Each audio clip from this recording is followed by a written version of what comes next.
Assalamualaikum warahmatullahi wabarakatuh. Auzubillahi Bismillahirrahmanirrahim. Wa kunna nakhudhu ma'al qa'idin.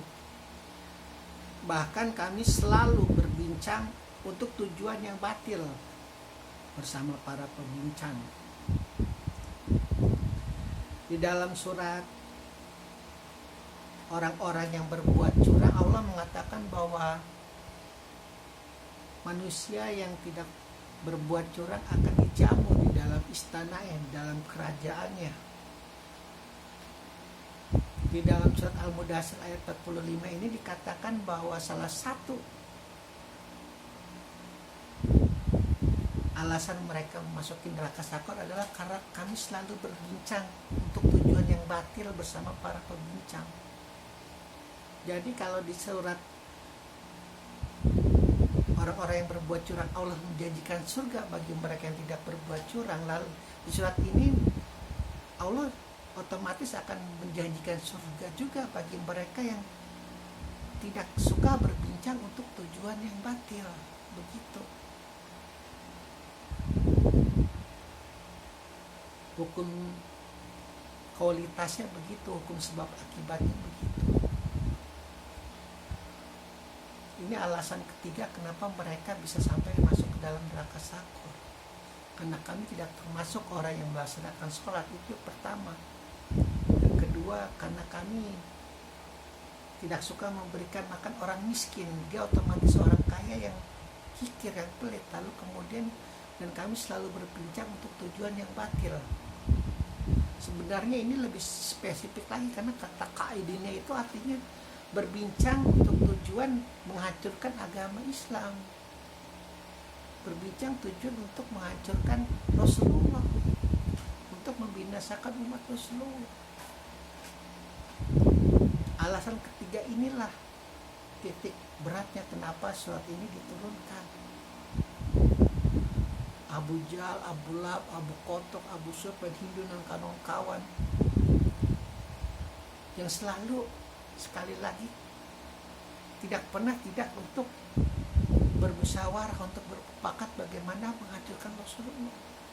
Kaidin berbincang untuk selalu menghancurkan agama.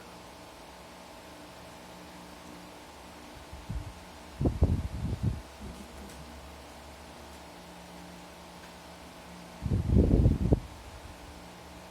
Jadi adalah suatu hal yang sangat paten, hal yang sangat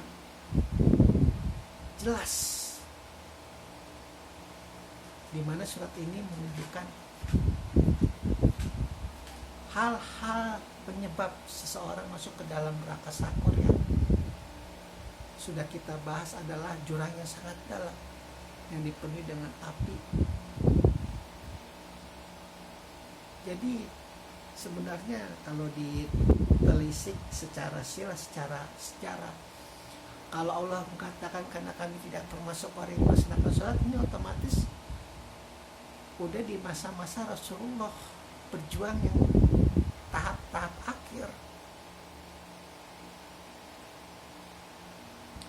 Karena sholat itu sudah menjadi patokan dia Islam atau tidak, dia Muslim atau kafir, dia termasuk umat Rasulullah atau umat Quraisy kafir. Dan karena tabiat Rasulullah suka memberikan makan orang miskin, maka sisi baliknya adalah mereka suka tidak memberi makan orang miskin. Lalu kemudian, dan mereka selalu membicarakan untuk membunuh Rasulullah, selalu membicarakan untuk menghancurkan Rasulullah. Jadi kalau ditelisik secara detail, orang di neraka sakor ini adalah orang-orang kafir Quraisy secara tidak langsung. Karena apa ya, terkadang para nabi itu terlalu saking sisi kemanusiaan yang tinggi, terkadang tidak memiliki amarah yang cukup untuk memberikan rasa takut kepada musuhnya. Makanya ketika ayat ini diturunkan, orang-orang di sekitar Arab sudah tahu ini tujuannya adalah untuk musuhnya Rasulullah, untuk musuhnya Muhammad. Dan sekali lagi, kalau patokannya adalah kebenaran, mereka tetap merasa benar pada saat itu tentu. Karena bisikan-bisikan berhala-berhala yang mereka sembah itu.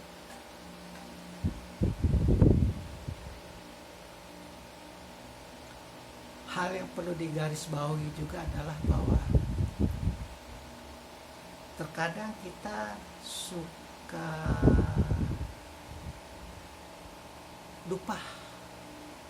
melupakan bahwa terkadang kita melakukan apa yang dilakukan oleh musuh Rasulullah. Saking begitu yakinnya, saking begitu percaya dirinya akan keimanan, akan kesalehan, akan kepakihan atas kejujuran. Karena sudah hal yang sangat lumrah, semakin tinggi iman seseorang, semakin tinggi ilmu seseorang, maka Ibu Sanatullah juga akan mengirim pasukannya semakin tinggi kecanggihannya dalam membisiki kejahatan-kejahatan. Begitu. Bukan mustahil juga di dalam neraka Saqar itu juga banyak umat-umatnya Muhammad yang tersesat, yang selalu berbincang untuk melaksanakan kebatilan. Kebatilan ini kan bukan hanya sebatas, kalau pada masa itu tentu kebatilan untuk mengajukan agama Islam. Kebatilan ini kan juga bisa dalam hal untuk mengambil uang rakyat, untuk melaksanakan nepotisme, kolusi, mafia, komplotan, gerombolan, begitu. Karena manusia itu memiliki nurani yang tidak bisa ditutup oleh sholat yang 1000 rakaat. Ketika dia berbincang untuk tujuan yang batil, meskipun dia sholatnya 1000 rakaat, itu tidak bisa ditutupi selama akal pikirannya sehat.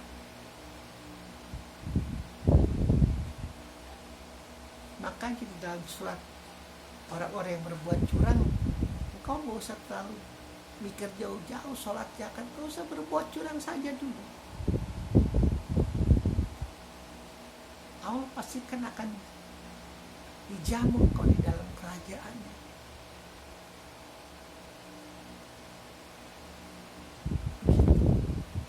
Lalu di sini nggak usah berkomplot untuk tujuan yang batil saja dulu. Bahkan namamu tidak akan masuk terpampang di dalam neraka Saqar.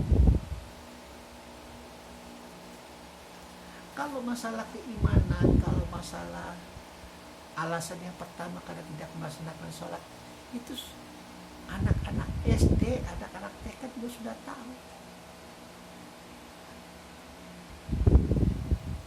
Dia masuk neraka Saqar, oh iya, ya kafir nggak sholat, ya udah. Tapi apakah kemudian dia termasuk orang-orang yang kikir juga, tidak memberikan makan orang miskin? Oh, ada juga alasannya ini.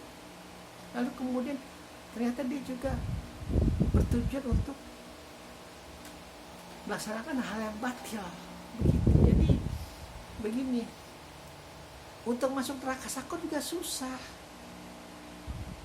Syarat-syaratnya juga panjang. Kau tidak melaksanakan sholat, tapi kau memberikan makan orang miskin misalnya, lalu kemudian kau tidak suka berbincang untuk tujuan yang batil misalnya, kau punya hak untuk membela diri. Tapi karena kita terlalu apa sih istilahnya, senang melihat orang susah, susah melihat orang senang, udah dihajar rata, kafir udah masuk neraka. Logika lemah intelektualitas. Kalau kata Ibu Sanatullah, alhamdulillahirabbil alamin.